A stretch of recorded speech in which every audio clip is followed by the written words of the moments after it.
अगर विकी कौशल की छावा मूवी देखने जाने वाले हो तो उससे पहले आपको ये जानना बहुत जरूरी है। छावा जिसका मतलब होता है शेर का बच्चा। आपको ये जानते हुए बहुत दुख होगा कि देश के प्रमुख इतिहासकारों ने छत्रपति संभाजी महाराज को अत्यंत क्रोधी, भोगविलासी और व्यसनी के रूप में चित्रित किया है। छत्रपति शिवाजी महाराज की प्रिय पत्नी सईबाई से जन्मे छत्रपति संभाजी महाराज जब 2 वर्ष के थे तभी उनकी मां की मृत्यु हो गई। ऐसे में संभाजी महाराज का पालन पोषण उनकी दादी जीजाबाई ने किया था। राजा जयसिंह के साथ हुई पुरंदर की संधि के पश्चात 1666 ईस्वी में छत्रपति शिवाजी महाराज जब औरंगजेब से मिलने आगरा गए तब वो अपने 9 वर्षीय पुत्र संभाजी को भी साथ लेके गए थे। ऐसे में संभाजी बचपन से अपने प्रमुख शत्रु औरंगजेब की कूटनीति और क्रूरता से भली भांति परिचित थे। छत्रपति शिवाजी महाराज ने अपने बेटे संभाजी को मथुरा के मराठी परिवार के यहाँ छोड़कर उनके मरने की अफवाह फैला दी ताकि शत्रु उनका पीछा नहीं कर सके। हालांकि कुछ दिनों बाद बालक संभाजी भी सही सलामत महाराष्ट्र पहुंचने में सफल हो गए थे। संभाजी अपने आक्रामक रवैये के लिए आरंभ से ही जाने जाते थे। यही वजह था कि छत्रपति शिवाजी महाराज ने उन्हें पन्हाला के किले में कैद कर रखा था।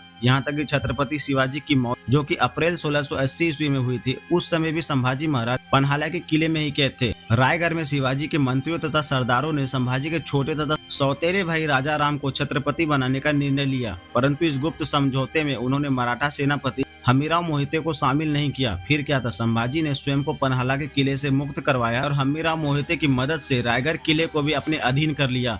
इसके बाद छत्रपति संभाजी महाराज ने राजा राम, उसकी मां सोयराबाई, पुराने पेशवा, सचिव और सुमंत को बंदी गृह में डाल दिया। इतना ही नहीं, राजा राम की मां सोयराबाई को षड्यंत्र रचने के आरोप में फांसी दे दी गई।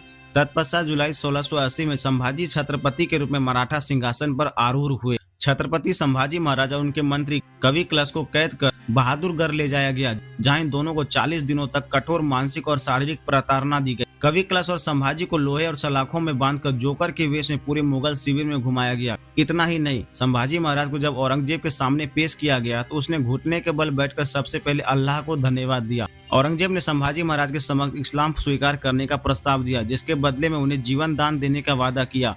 संभाजी महाराज ने न केवल इस शर्त को अस्वीकार कर दिया, बल्कि यह भी कहा कि यदि बादशाह अपनी बेटी भी दे दे तो भी मैं इस्लाम स्वीकार नहीं करूंगा। इसके बाद औरंगजेब के आदेश पर संभाजी महाराज के नाखून को उखाड़ लिया गया, गर्म सलाखों से उनकी आंखें फोड़ दी गई।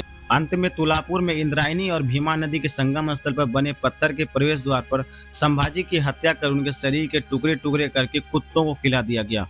वहीं कुछ लोगों का मानना है कि संभाजी के शव को तुला नदी में फेंक दिया गया, जबकि कुछ लोगों के मुताबिक संभाजी के शव को सीकर उसका अंतिम संस्कार किया गया।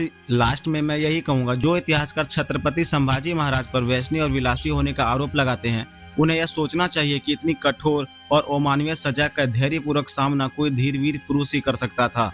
इसके अतिरिक्त छत्रपति संभाजी की मृत्यु के बाद औरंगजेब का यह कहना था कि अल्लाह, आपने हमारे जनाने में संभा जैसा बेटा पैदा क्यों नहीं किया। मुगल बादशाह औरंगजेब का यह वक्तव्य संभाजी महाराज के सशक्त चरित्र को प्रमाणित करता है। Har Har Mahadev. If you love this video, like it and share it with your friends.